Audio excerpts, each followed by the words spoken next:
Okay, ladies, go ahead and introduce yourselves. Hello, I'm Evangeline, part of the O'Neill Sisters. And I'm Naomi, part of the O'Neill Sisters. I'm the final part of the O'Neill Sisters, and I'm Fiona. And my name is Kelly MacDonald, and I'm one of the female lead dancers. And tell me a little bit about the program this evening that we're going to see here at the mcPherson Opera House. Yeah, I think it's a great mix of Irish song, music and dance. We're displaying the talents from all angles really in Ireland, and we have a great fantastic female fiddler, and we're the vocalists, and Kelly's the lead dancer, and we have some great men of Ireland as well there to back us up. Well, that's always good to have Always them back you up. Yeah. Supporting us. That's right.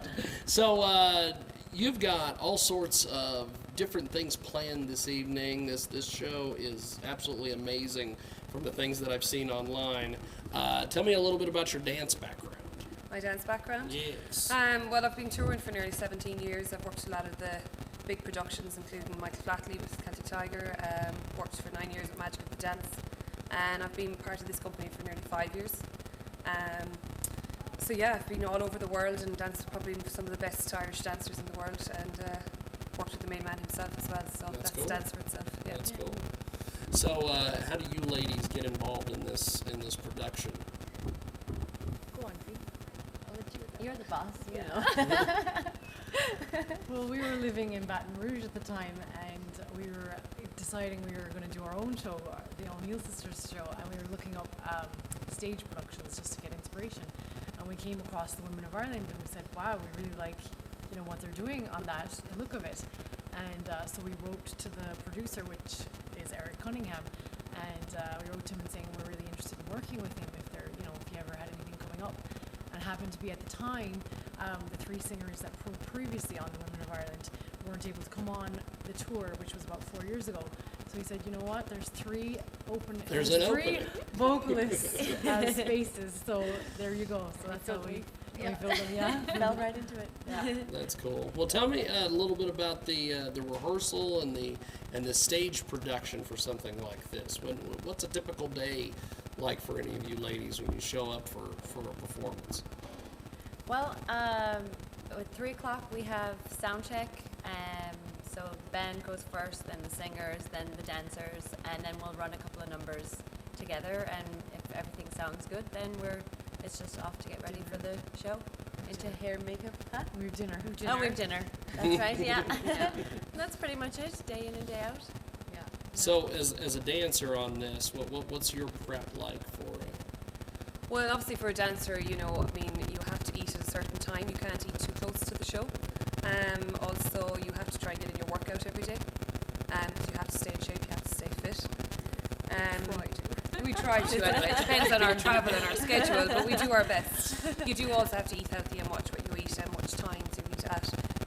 You have to get your sleep. It's very important to get your sleep. Your body's your tool, and especially for being a dancer. Usually before the show, after hair and makeup, we're into warm-up. And before that, we actually have to do a sound check as well, because we dance live with our microphones, so to make sure the taps sound perfect in the auditorium. That's cool.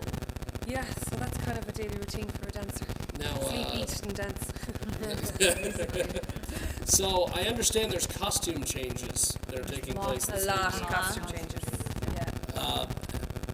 How many costume changes, or do you guys know I anymore think- after you've changed so Because many? we actually everyone? get asked this question a lot. there's after 10 or the 11 Singers performance. and dancers, Yeah. though.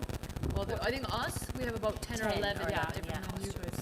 Yeah, I have a lot. I have a lot of costume changes in the second half. I think every number I'm in a different dress. So you know. Now you don't have a crew back there helping you get into the costumes. It's I know you we do. going We do back have a and- lady that travels with us on tour, Oh. a seamstress and Well, that's wardrobe cool. lady. Yeah, so there's always someone there to help because you'd have about like a minute to change shoes, costume, run to another side of the stage, get on, get off, back into a dress. So it's full on, but it's manageable. That's cool. So does the show change from night to night as far as arrangements of musical numbers and things like that? Or Depends is it on the venue. Depends on the venue. Yeah. I mean, obviously you have different venues, different night. You could go from a 5,000 seater to a 500 seater. You could go to like 8,000 to 3,000. It depends on what kind of venue we're playing at, and because obviously we have an airless in the show. So if it's advisable for her to work with the ceiling, for her to do the silks and stuff, well then obviously it's bigger for production. That's cool. Now, when you guys arrived here today at the McPherson Opera House, what did you think of the venue and Yeah, it's really everything? Yeah. Cozy. Yeah, well, I think I prefer the more intimate, Intimate setting. because I think that I like being able to see the audience members, because I think that there's more of a connection there. In the bigger theaters, I find that maybe gets a bit lost sometimes. I think that maybe they don't get that connection as much as we would like to be able to with all of them, because you can't see them, it's so dark. So I like the fact that everyone's like here. I think I like the And sound. I like when the cast is close together too. 'Cause Yeah. we can all look at each other a lot more and interact. Yeah. Plus the sound in here actually is very good. We've tested it in sound check. Yeah. So, social media, how involved are you guys and the production itself involved in social media now that that's like the big thing nowadays? Yeah, we'd all have a hand in it. We have the Facebook, and this tour, our manager set up the Snapchat. So we've all been trying to do Snapchats And every day. snaps. Yeah. Behind the scenes. Yeah. Well, that's cool. Yeah. Well, before we let you guys go, if people want to get a hold of you guys online or check out the show, how do they do that exactly? womenofireland.com or Facebook Women of Ireland. Awesome. Or Snapchat, Women of Ireland. I think all the tour dates as well are on Celtic Cafe for all upcoming tours or Okay. all our future tours and dates. Well, that's cool. So, have you guys ever done a St. Patrick's Day gig before with this? I'm sure it's very high in demand. This is our third. St. And Patrick's they've all been brilliant, like, because I think people are really in high spirits. They are. Yeah. So we're hoping tonight will be the same. Yeah. That's Yeah. cool. Yeah. Well, I appreciate it, ladies. Thanks for doing Thank you very this. much. Thank you. Thank you. And